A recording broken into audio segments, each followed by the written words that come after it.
Welcome to Smart Manufacturing Mindset, where we explore the strategies, technologies, and leadership perspectives driving the future of manufacturing.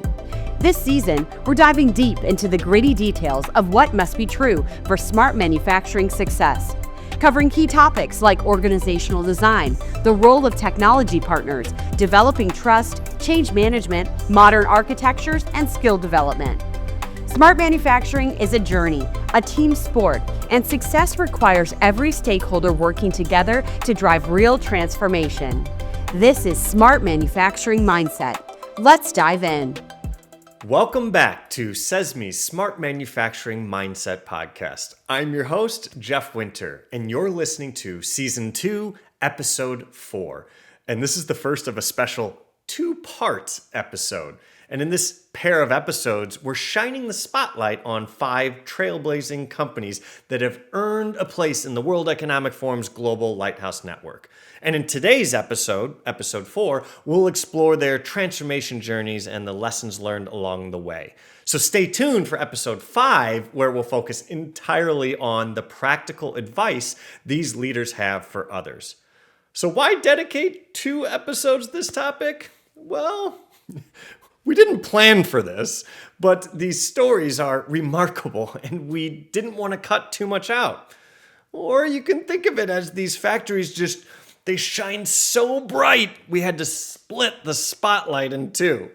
Now, each guest today comes from a different industry, from pharmaceuticals and consumer goods to electronics and high-tech manufacturing, yet all share a common achievement. So they turned their factories into lighthouses. And today you're going to hear why they did it and what changed inside their organizations and the key themes that propelled their success. But first, a little bit of context. What even is this Global Lighthouse Network? Launched in 2018, the Global Lighthouse Network, or GLN for short, was developed by the World Economic Forum as a way to bring together and celebrate the world's leading industrial sites, factories that have achieved exceptional performance in productivity and supply chain resilience and customer centricity and sustainability and even talent development. In essence, it's a prestigious club of manufacturing innovators setting the benchmarks for Industry 4.0. And as of 2025, the network has grown to 201 leading production facilities worldwide, all leveraging digital technologies at scale to deliver outstanding results. This means they represent the best of the best. Now, earning this lighthouse designation status isn't easy. It requires a lot of work, not just piloting new technologies, but actually transforming at scale and delivering measurable impact. Yes, you actually have to prove it worked. So it's both an exclusive reward and it's a peer network for sharing best practices in the 4th Industrial Revolution. And that's why they're called lighthouses. They shine the way for others. Now, in this episode, we're going to hear from 5 people. First, we have Bart Talloen. So he's actually an executive fellow at the World Economic Forum for Advanced Manufacturing Center. He's also on the advisory board for the Global Lighthouse Network and the former executive at Johnson & Johnson for supply chain strategy and innovation, the one who drove their Lighthouse program. So an awesome guy to know from 2 sides. We also have Anthony Loy, Vice President of Global Digital Transformation at Schneider Electric, and is the one in charge of smart manufacturing for all the factories. Now, they have over 160,000 employees with over 150 factories. And they're unique here because they are a manufacturer and a provider of smart manufacturing. And you may remember hearing from Andre Marino last episode 3, who's on the commercial side of the business as a provider of smart manufacturing. Now you get to hear from the other side. We also have Bish Sen, Global Chief Supply Chain Officer for Beauty and Wellbeing at Unilever for the consumer goods sector. And he was the sponsor of their Lighthouse sites. And they have around 300 sites and more than 115,000 employees. We also have Jackie Jung, Vice President of Global Operations Strategy and Corporate Sustainability at Western Digital, which is in the data storage technology sector with about 30,000 employees in 10 factories. And last but not least, we have Songjung Leo, rotating CEO and Chief Digital Officer at Foxconn's Industrial Internet Division, which is the largest subsidiary of Foxconn with around 200,000 employees and roughly 75 factories. Now, each of these leaders spearheaded Lighthouse initiatives at their companies. So let's dive into their journeys from the initial decision to pursue the Lighthouse designation through to the cultural and organizational shifts that led to the outcomes that validated their efforts. One of the first questions to ask of these companies is, why did they decide to even participate in the World Economic Forum's Lighthouse program in the first place? After all, every company was already driving internal improvement programs. What added benefit did this global Lighthouse network bring? Interestingly, a common thread in all 5 stories was the desire for external benchmarking and validation, to measure themselves against the world's best and learn from outside their own walls. Now I'm going to start with Johnson & Johnson and Schneider Electric because they both earned their Lighthouses in the same early cohort in 2018. So starting with Bart at Johnson & Johnson, listen as he explains how their transformation began with learning from others and setting bold goals. So when the Lighthouse program launched in August 2018, we were already pretty advanced with our smart manufacturing program. We called it Manufacturing for the Future at J&J. And so this came at the right time for us to use it strategically to really push ourselves and challenge ourselves to accelerate our journey, progression, scaling, and impact.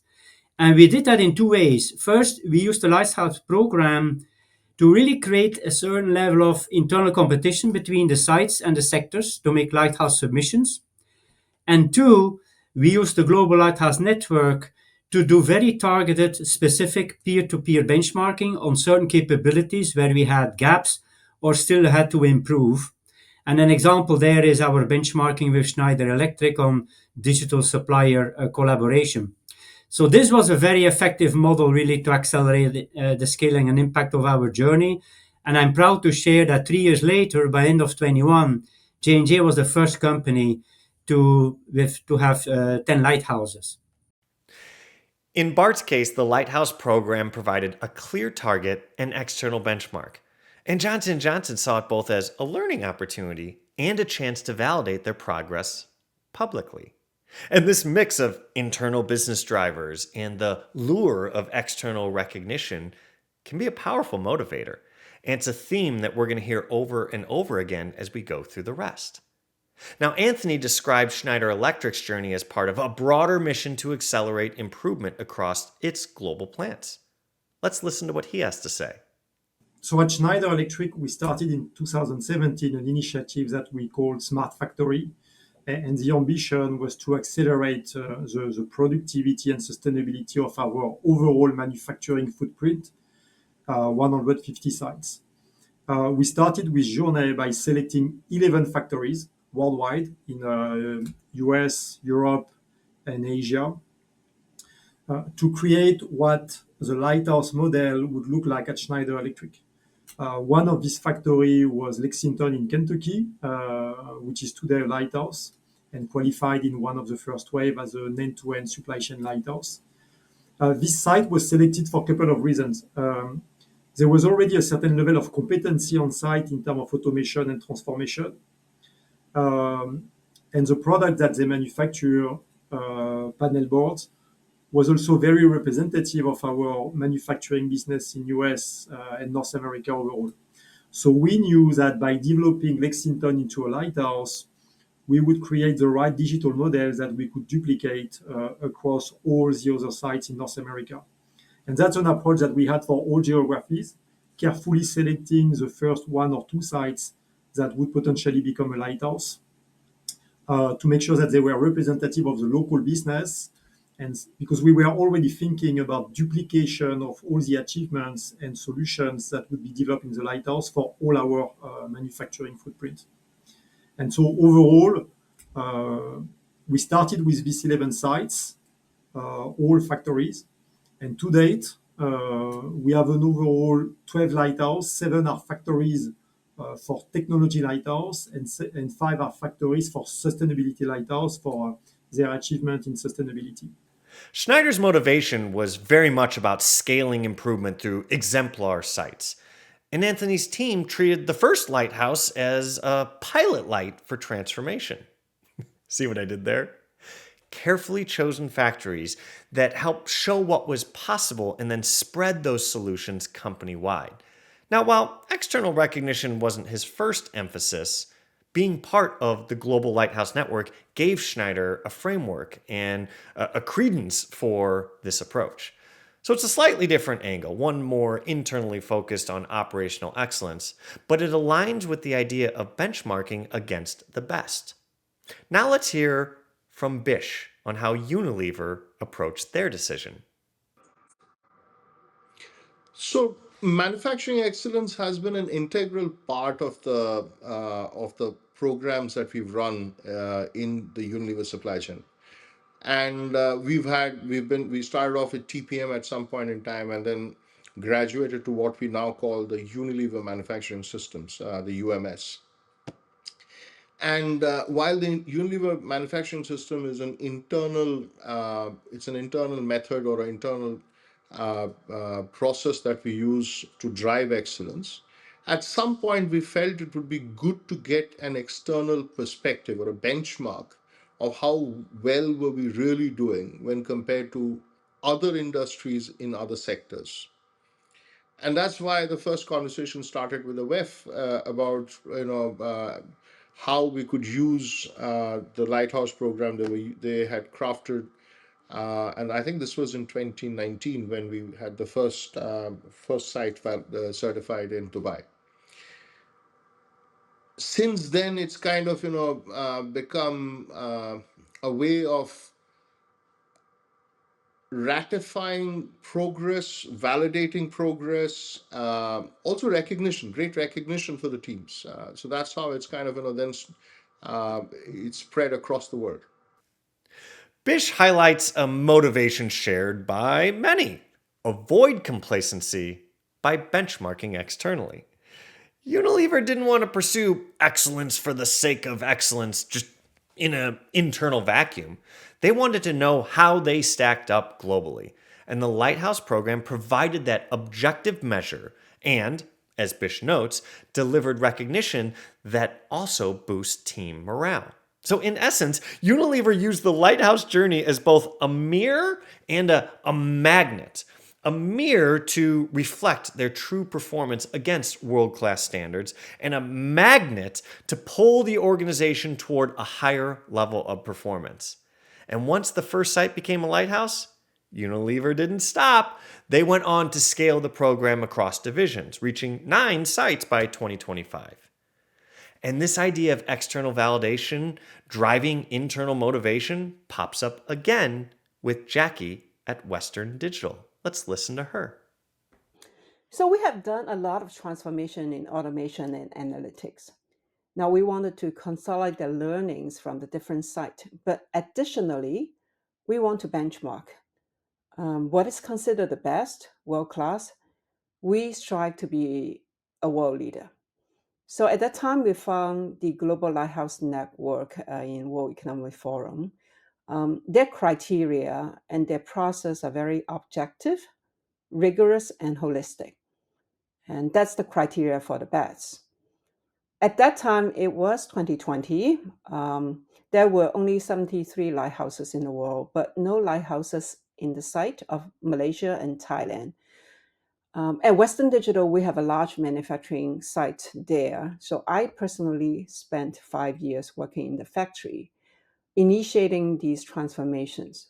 So this motivated us to work on those 2 countries and put 2 of our factories through a learning process. At that time, I worked closely with the factory to achieve the lighthouse destinations. I think becoming the first global lighthouse network in their respective countries has been one of the most rewarding experience in my career. Do you notice how Western Digital used the Lighthouse framework kind of as a North Star to consolidate their internal learnings and measure against top tier standards? There was also a sense of pioneering pride in being first in country.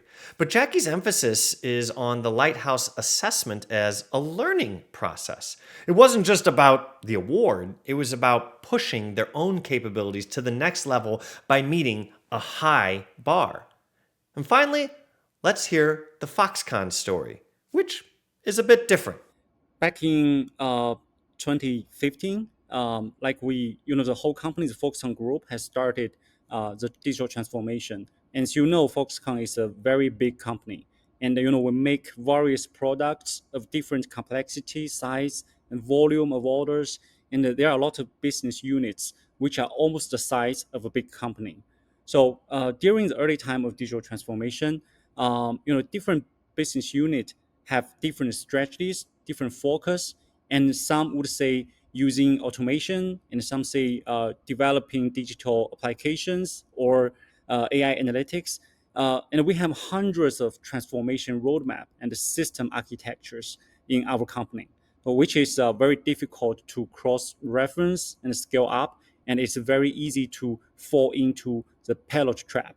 So, and afterwards we realized we need to create a synergy framework and also a systematic framework and also the common language, common understand of the digital transformation. When WEF, the GLN program, it's co-created by WEF and McKinsey. So they have come to us and provided a perfect solution for that. So I think the good thing about the Global Lighthouse Network is it's not only focused on specific industry or technologies, but it always starts with the understanding of the business challenge and evaluate your existing problems, process, and improve your people system, technology system, and also business system. So, and also it's from a top-down perspective. So we believe it's very helpful to create this synergy and also a common systematic framework for this entire company. So after talking with WEF, and we picked one specific site that produce a very, we believe it's a very specific product, and it's a very common product that other business units can also cross-reference. And we followed the Global Lighthouse Network assessment framework and build the first end-to-end process automation factory in Foxconn.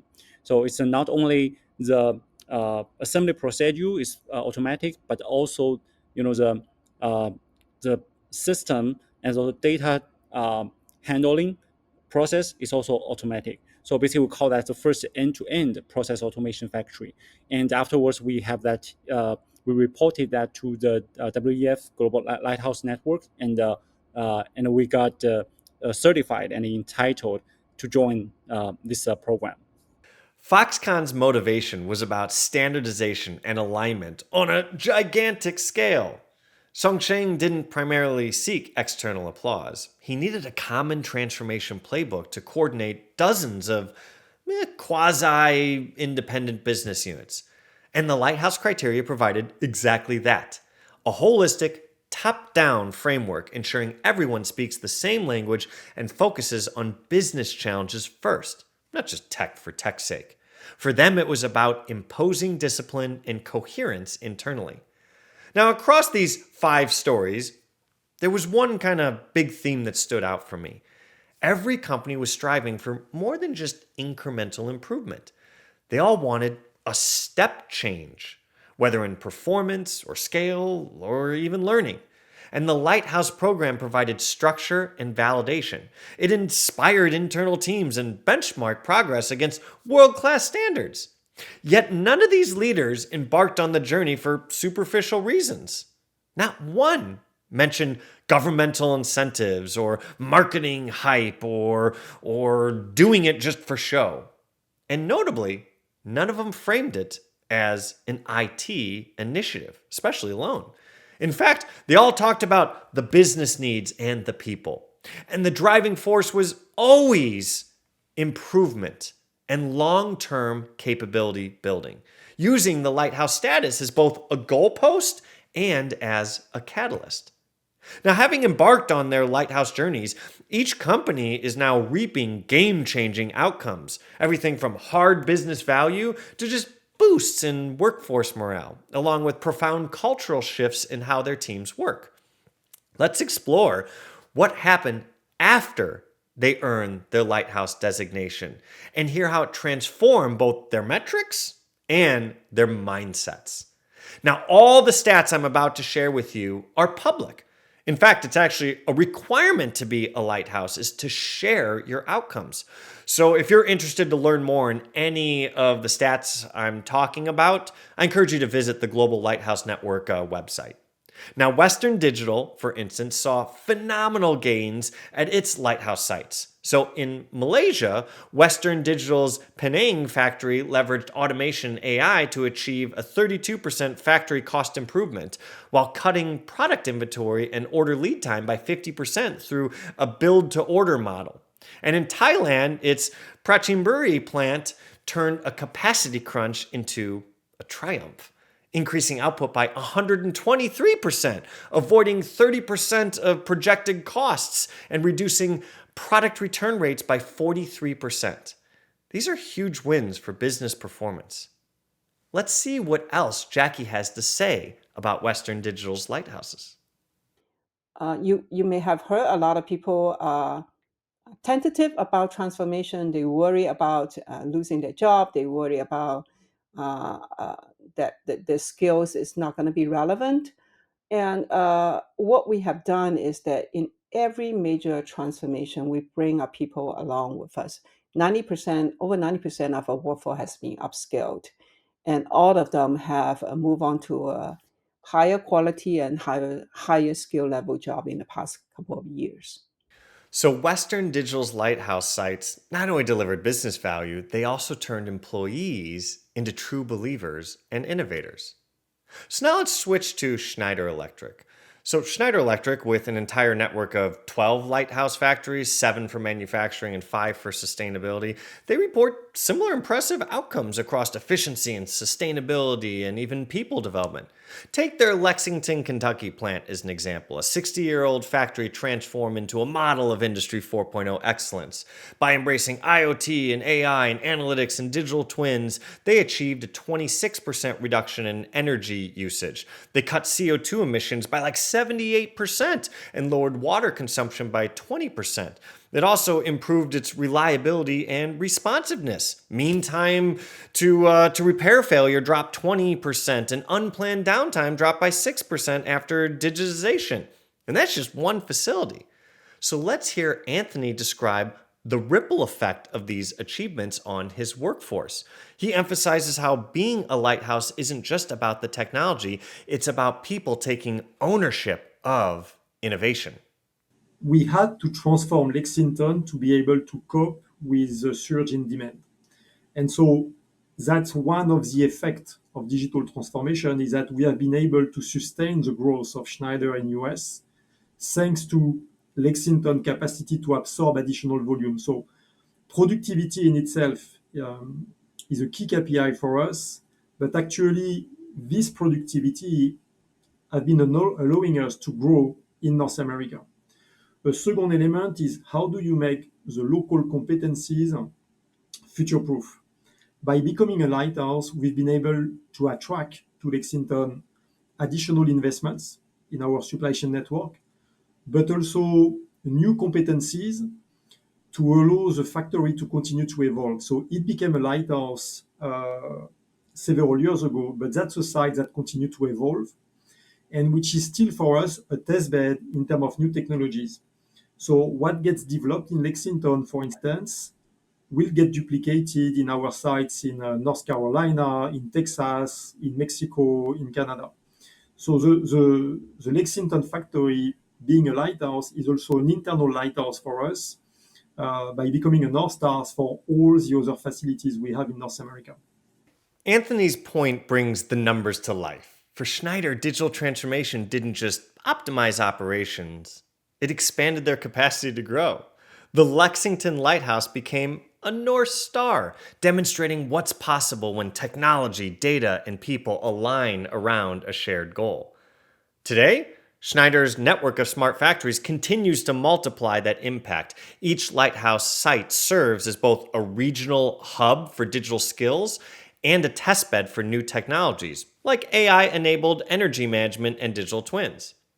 Johnson & Johnson likewise experienced significant business benefits and workforce upside after its sites joined the Lighthouse network. For example, at Johnson & Johnson's medical device plant in China, integrating advanced analytics and automation boosted productivity by 15% while improving supply chain agility.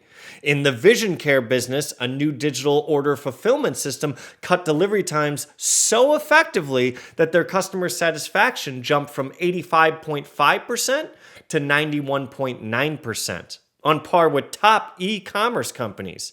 And in Johnson & Johnson's orthopedic division, an AI-powered platform actually helped to reduce the number of surgical instrument trays needed by 60%, saving huge amounts of sterilization efforts and waste. And we hear this pride come through when Bart shares his version of their outcomes. So I see the outcomes in three areas, right? First, of course, we saw significant improvement in operational performance, reliability, cost, efficiency, quality. And we typically saw a 30 to 50% improvement in 3 to 5 years on the metrics, the KPIs that we impacted, delivered us more than $1 billion savings. But second and more important is the impact on people, right? So new capabilities, new ways of working. And I will say in general, for the workforce, digital made their life easier and more interesting.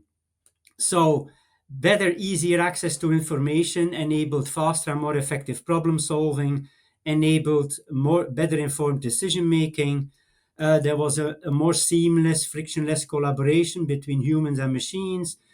Clearly in the operations, they run smoother, less headaches, less issues, so it's better for the people. Repetitive tasks were automated, so they had time to focus more on interesting activities. And of course, a digitally connected and augmented workforce was more engaged and more motivated. But the third and most important impact, I would say, from smart manufacturing is the fact that it enabled manufacturing to do more than just the operational improvements, cost and productivity, etc.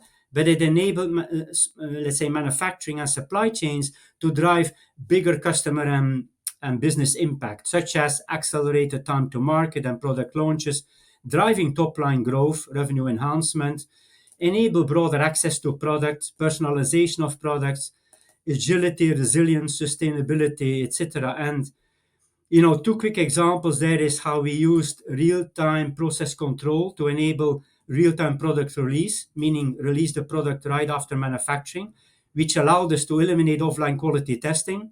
This was a game changer for the pharmaceutical industry.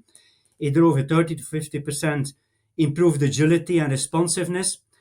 Another example is how we use 3D printing for personalization of orthopedic implants, which made the supply chains more simpler and smoother, also the logistics in the hospital, and better outcomes for the customer. So each of those had huge business and customer impact, led to new business models. And I would say this last aspect that pivoted manufacturing from being a cost center to becoming a business enabler and actually a source of competitive advantage is, to me, the most impactful and the biggest impact of smart manufacturing. To simplify that, I would say operations got measurably better, people got measurably stronger, and most importantly, manufacturing becomes a business enabler that accelerates innovation, market access, and resilience. Very admirable. But we're not done yet. For example, one of Unilever's lighthouses in India implemented an AI-powered vision system which maps product features and identifies anomalies in real time, resulted in rapid one-click changeovers when a machine or line is switched from one manufacturing product to another. And this move has made changeover times 85% faster. And they implemented an AI-powered workforce allocation tool that has helped to improve their labor productivity by almost 400%. Beyond impressive numbers like these, let's hear what Bish has to say about Unilever's additional outcomes.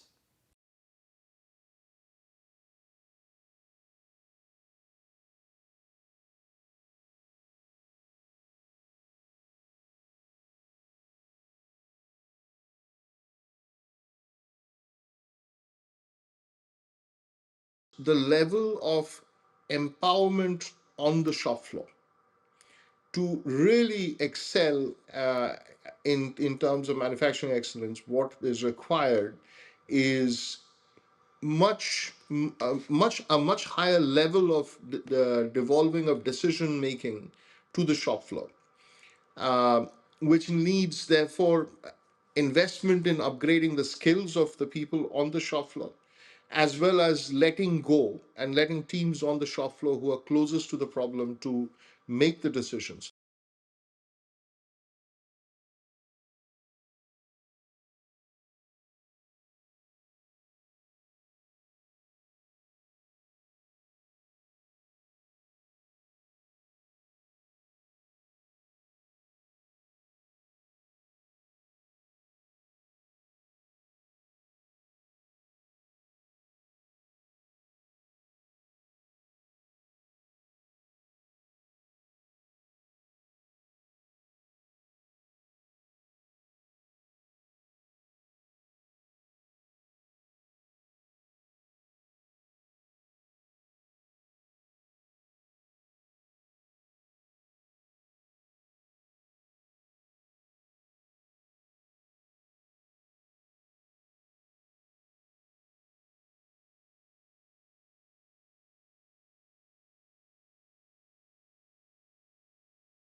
Those two outcomes, empowerment and pride, explain how Unilever turned technical progress into cultural momentum. For them, digital transformation ultimately proved to be a people transformation, and that human energy is what keeps the performance curve rising. And last but not least, let's talk about Foxconn. One of its recent lighthouses in Vietnam implemented 40 plus advanced use cases, AI driven automation, end to end IoT integration, a whole bunch of stuff, and managed to improve labor productivity by a staggering 190%. Yes, that's nearly triple productivity, effectively doing in a day what used to take almost 3. At the same time, the site achieved 99.5% on time delivery and slashed manufacturing costs by 45%. Those gains are almost unheard of in such a short span, and they were possible because the Lighthouse approach allowed their new facility to kind of leapfrog legacy practices. Now let's hear what Song Sheng has to say, but listen for how he describes the seeing to believing effect, the way one lighthouse's success sparked momentum across the entire company. I would say it created significant KPI impact on each specific site, and also with significant improvement on OEE, labor efficiency, and conversion cost, and also time to market, and like the order to deliver time, etc. But I think that's very impactful for each business. And what's more important is I believe it set up a visible benchmark for all other business units in our company, which is we call that the seeing to believing effect.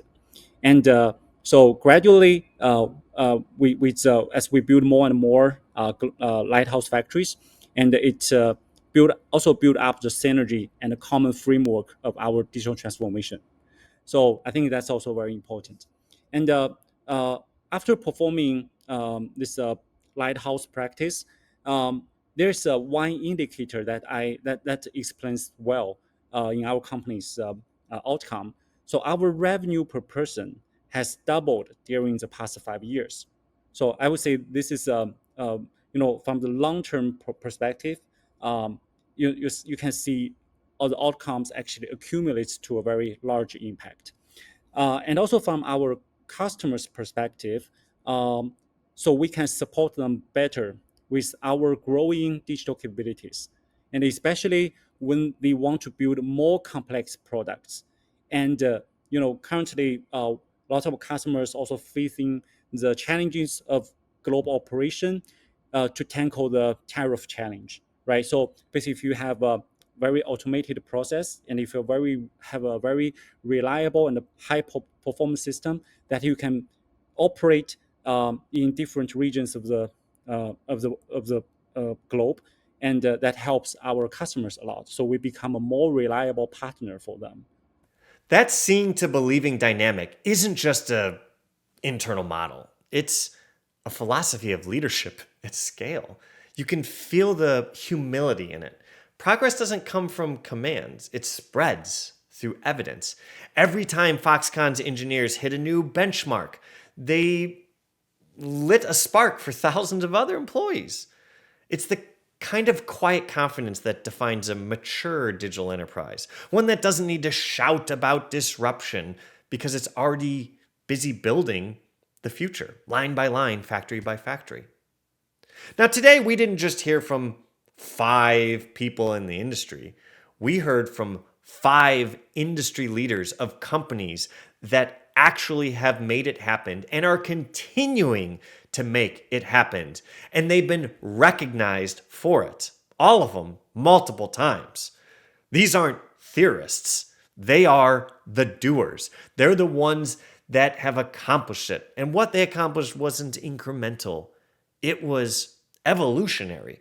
They rewired how work happens, how people think, and what manufacturing can even look like in the modern age. And their stories remind us that progress isn't an abstract strategy. It's lived, it's tested, and it's proven on the factory floors across the world. That's what makes their journey so valuable. They're not predictions of the future. Think of them more like blueprints for it. This is a different breed of leadership, the kind that turns vision into evidence and ambition into momentum. And next time, in episode 5, we'll go even deeper. We'll unpack the decisions that made those transformations possible, the big bets, the pivots, and the philosophies that shaped their success. You'll also hear about the advice that they have for manufacturing that companies that may be considering this global lighthouse network, or just simply trying to build their own internal lighthouses. Because if this episode was about the results, the next one is about the road that got them there. Until then, we'll see you next time.